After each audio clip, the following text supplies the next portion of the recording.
नमस्कार. आज आपण एक छान कथा ऐकणार आहोत. एकदा एक शिष्य एका गुरुजींच्याकडे गेला आणि त्यांचा अनुग्रह त्याने घेतला.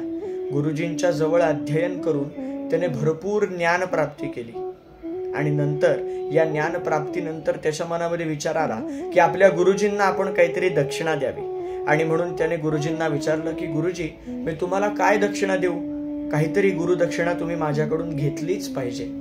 आणि मग आपल्या शिष्याची परीक्षा घ्यायला म्हणून ते अत्यंत हुशार असणारे गुरुजी त्या शिष्याला म्हणाले की तू मला या जगातली कोणतीही निरुपयोगी असणारी गोष्ट दे, ती मी गुरुदक्षिणा म्हणून तुझ्याकडून स्वीकारेन. आता याने विचार केला, एवढंच सोपं आहे, चला आपण बाहेर जाऊ. असं म्हणून हा आश्रमाच्या बाहेर आला आणि बाहेर आल्यावर पहिला विचार त्याच्या मनामध्ये आला की ही जी माती खाली पडलेली दिसते ही निरुपयोगी असेल. आणि म्हणून त्याने मुठभर माती हातामध्ये घेतली.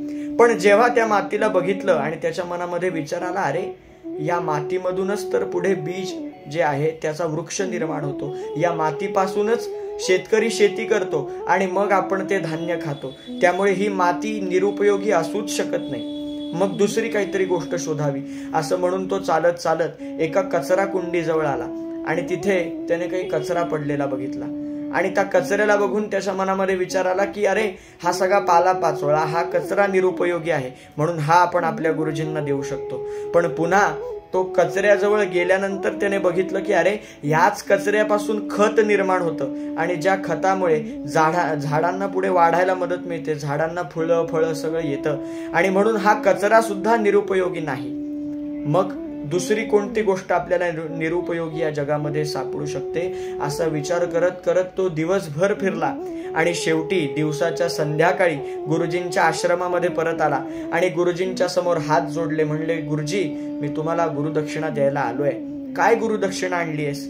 त्यावर तो शिष्य त्यांना म्हणाला की गुरुजी, मी माझा अहंकार तुम्हाला द्यायला आलोय.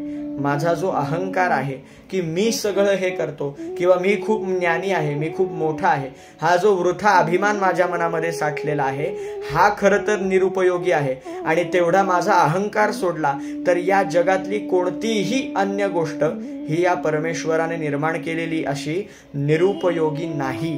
आणि म्हणून फक्त माझा अहंकार असा आहे की ज्याचा काहीही उपयोग नाही, तो अहंकार मी तुम्हाला गुरुदक्षिणा म्हणून देणार आहे, त्याचा तुम्ही स्वीकार करा. जय जय रघुवीर समर्थ.